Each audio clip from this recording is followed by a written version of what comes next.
This video will show you how to change the filters on your SG2 water-fed system. Changing your sediment carbon filter.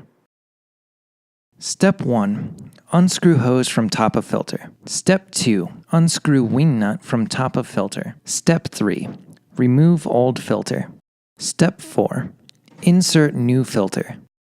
Step 5. Attach wing nut to top of filter. Step 6. Attach hose to top of filter.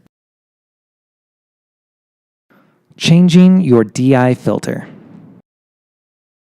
Step 1. Disconnect bottom hose from filter. Step 2. Remove pressure gauge from top of filter.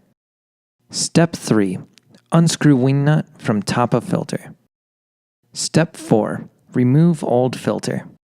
Step 5. Insert new filter.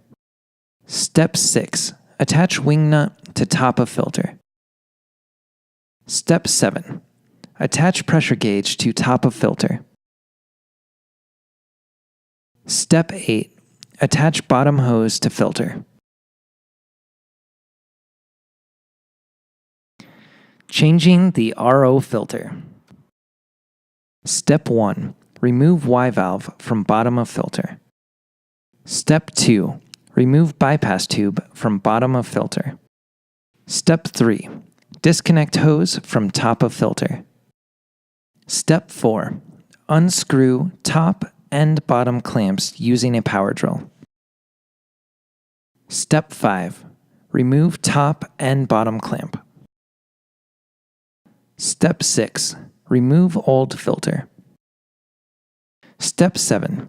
Insert new filter. Step 8. Reattach bottom and top clamps. Step 9. Screw top and bottom clamps back in. Note, they do not need to be tightened all the way, as this will break the clamp. Step 10. Attach hose to top of filter. Step 11. Attach bypass tube to bottom of filter. Step 12. Attach Y valve to bottom of filter.